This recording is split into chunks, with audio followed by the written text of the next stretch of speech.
Eh bien bonjour à tous les amis et bienvenue sur cette vidéo. Aujourd'hui très content de vous retrouver. Pourquoi? Eh bien déjà de 1 parce que comme vous le voyez j'ai reçu mon nouveau PC gamer et puis de 2 eh bien je vais vous présenter une configuration gamer qui va être très intéressante puisqu'on va la retrouver autour des 660 voire 700 euros. Ça va vraiment dépendre des prix qu'il y a sur le marché. Comme vous savez ça monte, ça descend et donc forcément on peut avoir des composants à différents prix.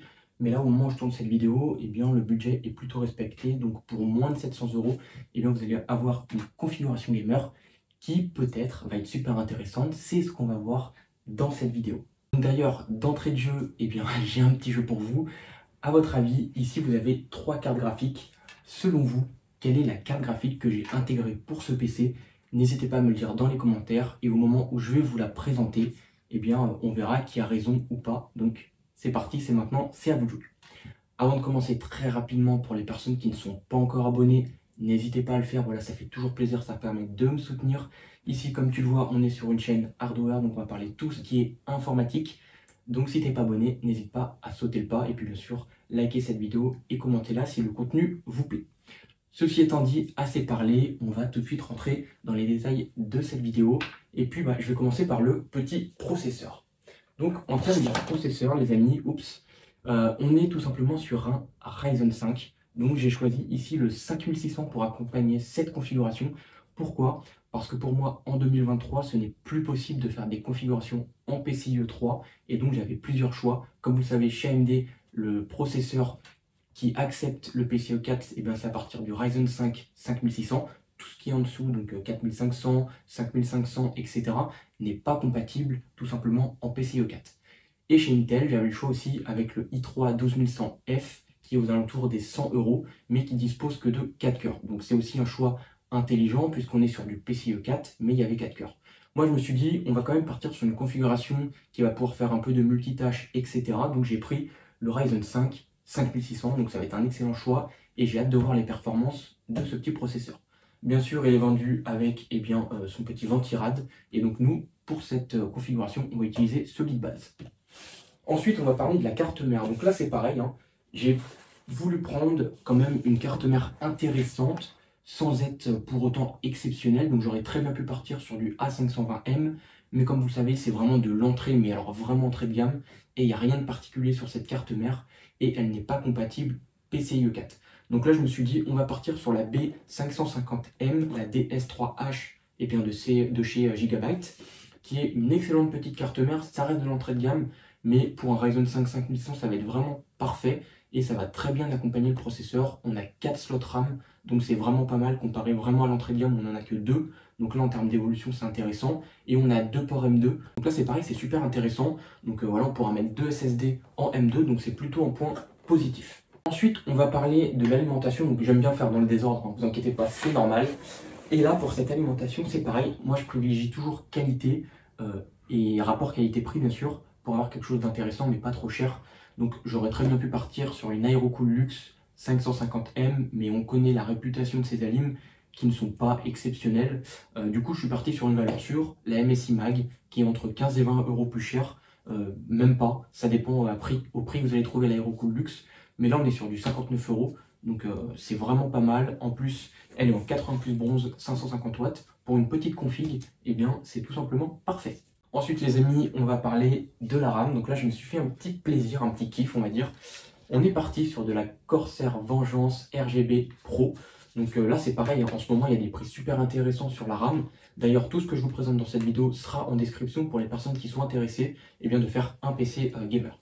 Donc on est parti sur de la Corsair Vengeance. Donc il y avait plusieurs modèles, hein. Il y avait 100 RGB. Là, pour une cinquantaine d'euros, on a 2 x 8 Go en 3200, casse 16 DDR4, c'est excellent. Voilà, il n'y a pas mieux en termes de rapport qualité-prix, 50 euros. Donc c'est vraiment parfait. Et c'est pour ça que j'ai choisi cette petite RAM qui va être, je pense, très intéressante. Ensuite, on va parler stockage. Donc là, je n'ai pas été très gourmand, on va dire.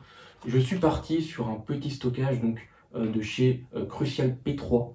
Donc bien sûr, c'est un SSD en 3.0, mais c'est pas très grave. On a 2 ports M2, donc on pourra très bien mettre un 4.0 par la suite. Et donc j'ai pris du 500 Go, donc voilà, ça coûte pas très cher, hein. C'est aux alentours, je crois que ça doit être 28 euros, quelque chose comme ça. Donc c'est vraiment pas cher, c'est 500 Go, c'est accessible à tout le monde. Et pour une configuration entre 600 et 700 euros, ça me choque pas d'avoir 500 Go, malgré qu'on aurait très bien pu prendre 1 Tera pour une vingtaine d'euros en plus. Ensuite les amis, on va parler du boîtier. Donc, alors là, je vais poser ça par ici, puisque ça va nous gêner. Alors là les amis, j'ai fait un choix un petit peu particulier. J'ai choisi un boîtier que je n'ai jamais vu en présentation sur YouTube. Donc c'est un boîtier de chez M-Red, le Solar Gun. Donc c'est un boîtier qui a l'air super intéressant sur le papier, c'est pour ça que j'ai décidé de le prendre. Donc déjà, on a du mesh sur le dessus. Voilà, on a une vitre en verre trempé juste ici. Donc là c'est pareil, on est sur du verre, donc attention ça casse. Ouvrez-le à plat pour éviter de la faire tomber.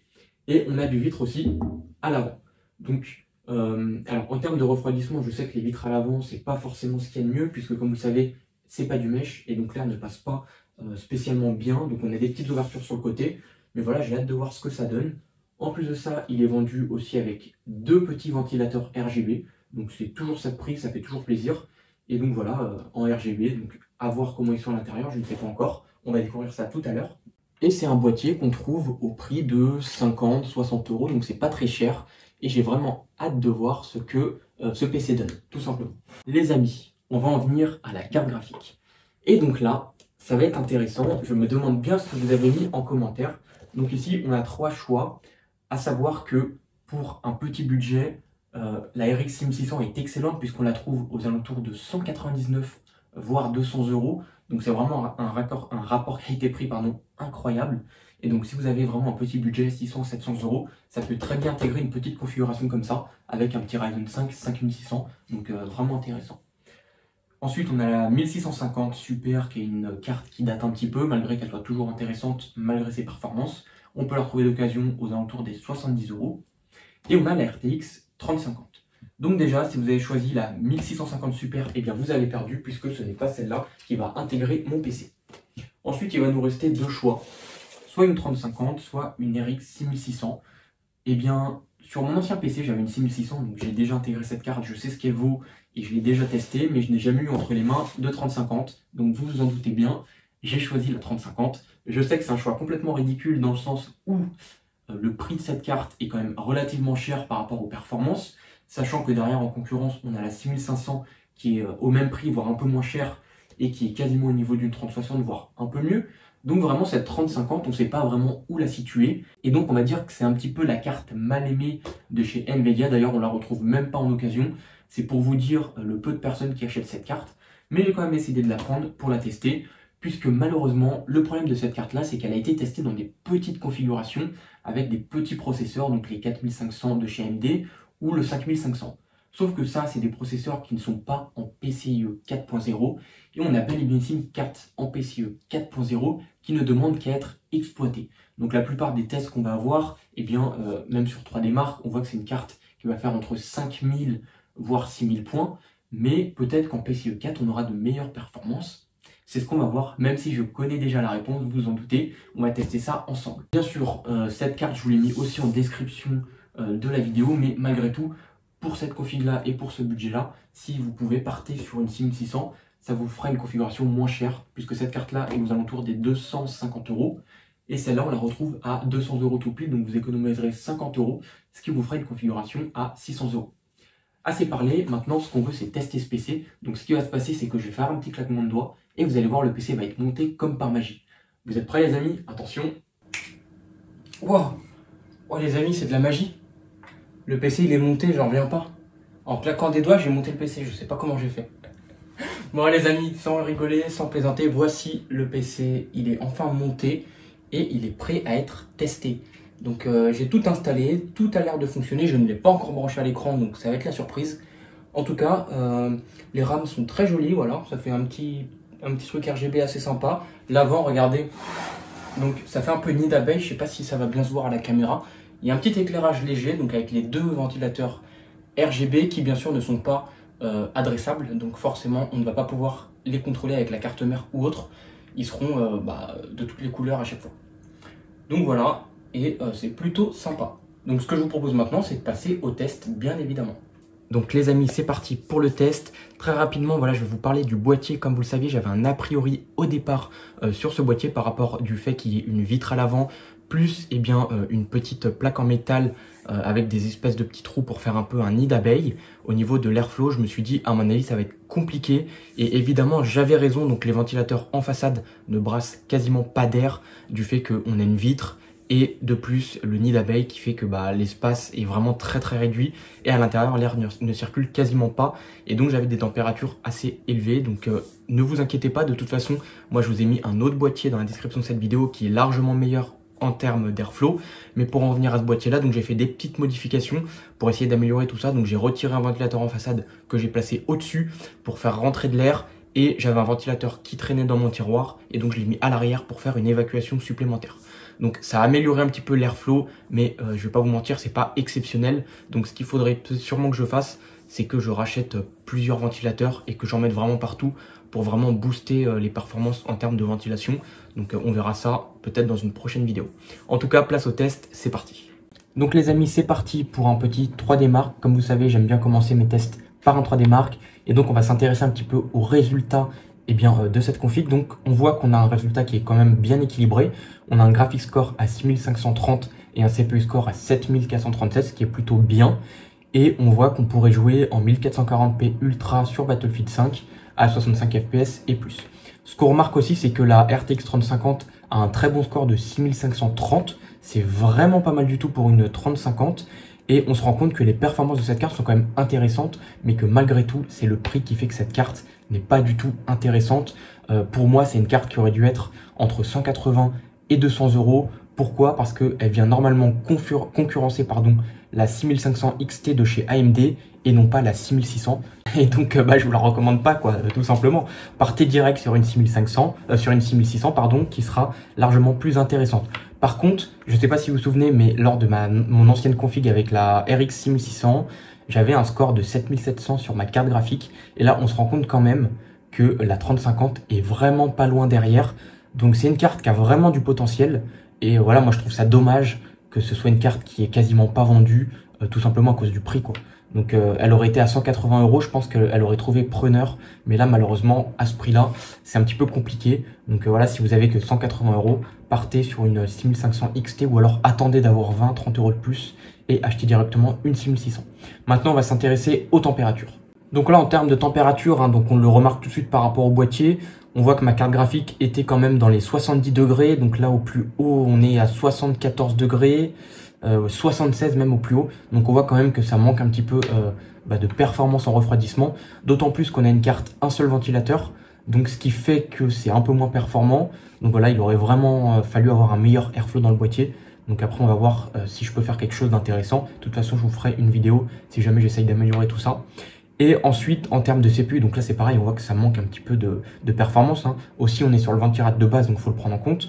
Mais voilà, 77 degrés au plus chaud, ça reste quand même élevé pour un PC de bureau, parce que logiquement, si on a un bon ventilateur, on devrait être plutôt dans les 60-65 degrés.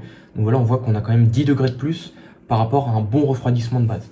Donc c'est quand même à prendre en compte. Et donc voilà, peut-être même, pourquoi pas partir sur un ventilateur custom qui permettrait d'avoir de meilleures performances. Donc après, on verra plus tard quand on améliorera cette config. Maintenant, ce que je vous propose, donc c'est bien beau tout ça, mais on va tester en jeu. Et donc, je vous ai sélectionné 3 jeux et on part directement sur le premier. C'est parti. Donc les amis, c'est parti. Premier jeu GTA 5, comme vous savez, j'aime bien ce petit jeu. Il y a un benchmark intégré, donc c'est plutôt pas mal. Et donc là, ce qu'on peut déjà voir, c'est tout simplement qu'on a tous les paramètres graphiques au maximum et très élevé, voilà, tout au maximum. Et on a même le MSA x4. Je tiens à préciser que ce genre de choses, c'est quelque chose qui met HS une carte graphique. Logiquement, on le met en x2, ça suffit largement. Là, de base, ils l'ont quand même mis en x4. Donc, on va voir ce que ça donne avec la carte graphique. Et sinon, voilà, tout le reste est au maximum. Donc, plutôt cool. Et ce qu'on va faire, c'est qu'on va lancer le benchmark. Et puis, on va voir ce que ça donne en termes de FPS. J'ai vraiment hâte de savoir parce que GTA, même si c'est un jeu qui date de 2015, c'est un jeu, une fois au maximum, consomme beaucoup de ressources, surtout avec le MSA. En général, ça met KO chaque carte graphique qu'on pourra tester avec. Le MSA x8, donc c'est le maximum qu'on peut avoir sur GTA. Et c'est vraiment déjà hyper costaud. Donc là, en x4, tout au maximum, je suis assez surpris, 60 FPS sur GTA. 61, ça dépend, 59, 60, 61, c'est vraiment excellent. Je m'attendais pas à autant de performance pour une 3050. Mais ouais, franchement, 60 FPS, c'est vraiment impressionnant pour cette petite carte. elle s'en sort plutôt bien. Je pense que le point fort de cette carte, ça reste aussi la VRAM qui est assez élevée. On a 8 Go de base, donc c'est vraiment pas mal. Et c'est une carte qui est faite pour durer un petit peu dans le temps, même si voilà, la 3050, ça reste l'entrée de gamme. Et que déjà, les prochains gros jeux qui sortiront, peut-être qu'elle aura déjà du mal. Mais voilà, avec 8 Go de RAM, en tout cas, ça laisse de quoi venir. Donc c'est vraiment bien. Après, voilà, comme je le disais, en termes de prix, c'est une carte qui reste assez élevée. Mais ouais, sinon, en termes de performance, je suis assez surpris par ses performances, jeu au maximum. On est plutôt pas mal. Après, on va tester un autre gros jeu qui est vraiment très très lourd cette fois-ci. Et on va voir justement si ça fonctionne correctement ou pas. J'ai hâte de voir ça. Ouais. En tout cas, pour l'instant, rien à dire. Pour l'instant, les performances sont excellentes. Tout en ultra, avec le MSA activé, on peut profiter de GTA 5 à 60 FPS. Donc c'est génial. Voilà, c'est pas un jeu qui nécessite d'avoir 144 FPS, puisqu'on n'est pas sur un triple A. Mais en tout cas, 60 c'est parfait pour ce jeu. Donc faut pas moins, faut pas forcément plus. Même si bon, 144 ça fait toujours plaisir. Voilà, 60 sur GTA c'est vraiment excellent. Ouais, vraiment bien. Je sais pas quoi vous dire, hein. Pour l'instant je suis assez bluffé par cette carte. Comme vous avez pu le voir déjà sur 3D Mark, sur GTA 5, ça se passe plutôt bien pour l'instant. Donc après on va tester d'autres jeux pour voir un petit peu ce que ça donne. Mais voilà. En tout cas, sachez que j'ai une connexion internet un peu compliquée en ce moment, il y a des travaux. Donc on va tenter un triple A, donc CSGO bien sûr. Mais voilà, on va voir comment ça va se passer en jeu. Parce que malheureusement, la ligne internet est un petit peu perturbée en ce moment. Donc on va voir. En tout cas, ouais, GTA c'est largement validé. Ouais, rien à dire, hein. C'est voilà, parfait, même en ville, on a 60 FPS. Donc écoutez, ce que je peux vous proposer, c'est de passer au prochain jeu et d'aller tester tout ça. C'est parti. Bon, donc les amis, on est sur CSGO, donc là on est à 386 FPS. Donc c'est plutôt correct, à savoir qu'on a les paramètres graphiques relevés au maximum. Et donc je suis désolé, mais je sais pas ce que j'ai en ce moment avec la connexion, ça marche extrêmement mal, malheureusement. Donc là ça va être compliqué à gérer, je pense. Je vais pas pouvoir faire grand chose. On va continuer le test, on va bien voir. Bon, voilà, ça va être très compliqué de jouer. Je vous le dis honnêtement, là je crois que ça va être très très chaud. Je sais pas ce qui se passe là en ce moment avec internet, j'ai un souci. Bon, en tout cas on est à 340 FPS, donc c'est plutôt correct et plutôt très élevé. Donc voilà, c'est un petit jeu qui n'est pas très gourmand en termes de ressources graphiques, mais plutôt en termes de processeur. Donc voilà, après c'est plutôt bien, donc je sais pas quoi vous dire étant donné que j'arrive pas à jouer, c'est un peu chiant. Je peux pas vous proposer une partie intéressante, c'est dommage et c'est assez chiant. Donc heureusement que sur les prochains jeux ça va le faire, puisqu'on n'aura pas besoin d'internet. Mais bon, on va voir si ça s'améliore ou pas. Je sais pas ce qui se passe, mais voilà, déjà ça devient trop compliqué, ouais. Bon, les amis, je pense qu'on va s'écourter sur CSGO parce que là c'est injouable. Je peux pas faire une game tranquille, donc ça va être compliqué. Ce qu'on retient, c'est qu'on est aux alentours des 300 FPS. Donc vous avez le petit indicateur en haut à gauche. Donc voilà, on est plutôt bien. La température reste correcte. On est à 63 degrés sur la carte graphique. Donc voilà, c'est vraiment pas mal. Donc voilà, là je pense que je viens d'être déconnecté. Bon, voilà, ça marche pas. On passe au jeu. C'est parti, prochain jeu. Donc les amis, bien sûr, c'est parti pour Assassin's Creed Odyssey. Comme vous le savez, c'est un très très gros jeu qui consomme énormément de ressources. Et on va voir comment s'en sort cette RTX 3050. Donc là, ce qu'on peut voir déjà en termes de paramètres, c'est qu'on est en 1080p. Donc 60 Hz, c'est la valeur native de cet écran, donc on ne pourra pas faire plus. Et on est bien sûr ici tout au maximum. Donc on est plutôt bien, on a la V-Sync activée, donc c'est parfait. Et on va regarder les graphismes. Ah oui, donc là, on est en tout ultra élevé. Donc voilà, tout est en ultra élevé, qualité adaptative, non, ça ne met pas. Élevé, ultra élevé, élevé, élevé, tout est au maximum. Ah ouais, donc là, franchement, impressionnant. On voit qu'on consomme 3660 MO sur 8000, donc sur 8 Go. Donc ce que je vous propose, c'est de lancer le test et de voir ce que ça donne en termes de performance. C'est parti, les amis. Donc là, j'ai hâte de voir un petit peu ce que ça va donner, étant donné qu'on est sur un très gros jeu et qu'on a quand même une 3050. Voilà, la qualité graphisme est au maximum, donc tout au max. Donc je me demande vraiment comment elle va s'en sortir. À savoir que ma RX 6600 à l'époque, donc bon, il y a quelques mois de ça, c'était une carte qui s'en sortait bien, hein, je vais pas vous mentir. Elle avait de bons nombres de FPS.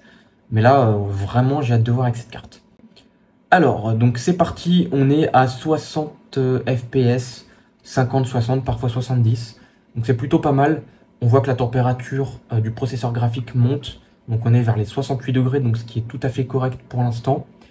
On est plutôt stable en termes de FPS, on n'a pas de grosse chute pour l'instant.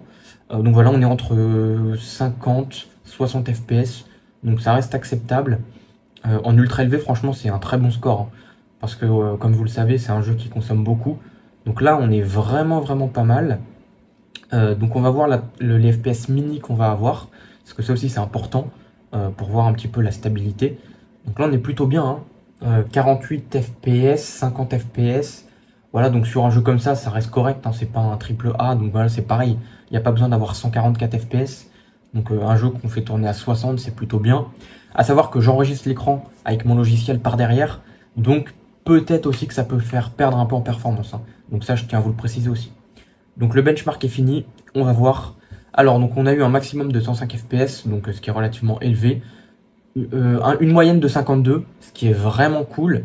Et on a eu un mini à 20 FPS. Donc c'est pas choquant, mais voilà, il faut le savoir, on a quand même eu une petite perte. Donc à voir en jeu si ça se ressent ou pas. En tout cas, j'ai pas ressenti de lag ou pas. C'était plutôt stable, donc vraiment intéressant. Donc voilà les amis, c'est fini pour ce jeu. Et donc ce que je vous propose, c'est qu'on passe un petit peu à la conclusion. Donc voilà ce que donne la tour. Donc petit RGB DRAM. Donc malheureusement, c'est pas une carte mère qui a le RGB Fusion. Donc on peut pas la gérer via ce logiciel-là, mais directement avec le logiciel de chez Corsair, hein, donc IQ, quelque chose comme ça. Donc je voulais vous montrer justement, alors comme vous voyez, j'ai mis un ventilateur ici à l'arrière, donc j'en avais un qui traînait dans le placard et donc je l'ai rajouté. Vous pouvez voir que j'en ai mis un au-dessus pour améliorer le flux d'air et donc il en reste un ici que ça j'ai pas touché. Donc comme vous le voyez, on a juste là une grille en métal un petit peu nid d'abeille, là je sais pas, vous le voyez à travers l'écran, et juste derrière on a une vitre et regardez l'espace assez réduit. Ce qui fait qu'au final, le airflow n'est vraiment pas optimisé dans ce boîtier. Et c'est un boîtier que je ne recommande pas. Donc vous inquiétez pas, de toute façon, moi dans la description, je vous ai mis un autre boîtier qui est largement plus intéressant en termes de prix et en termes de refroidissement. Donc c'est pour ça, celui-là je ne vous l'ai pas mis parce que je voulais d'abord le tester. Et comme je m'en doutais, c'est un boîtier qui n'est pas optimisé pour le refroidissement, étant donné que l'air ne passe pas, quoi. Donc c'est dommage, parce que le boîtier en soi est vraiment très beau. Regarde, je vous montre un petit peu. Voilà, c'est sûr, c'est très joli, il n'y a rien à dire là-dessus. Le boîtier fait vraiment qualitatif, on voit que c'est des matériaux de qualité, c'est du verre partout. Voilà, pour 59 €, c'est vraiment de la qualité. Mais par contre, ils n'ont pas du tout optimisé le airflow, quoi. Et c'est ça qui est dommage. Niveau airflow, ben, malheureusement, vitre plus nid d'abeille, ça fait qu'il n'y a pas d'air qui passe. Et donc, ça fait que le produit chauffe énormément, malheureusement. Donc voilà, maintenant on passe à la conclusion, les amis. Et donc les amis, pour conclure cette vidéo, est-ce que c'est un PC? Est-ce que c'est une tour intéressante? Eh bien oui, mais pas avec une RTX 3050 bien sûr, avec une RX 6600 ou bien une RTX 3060.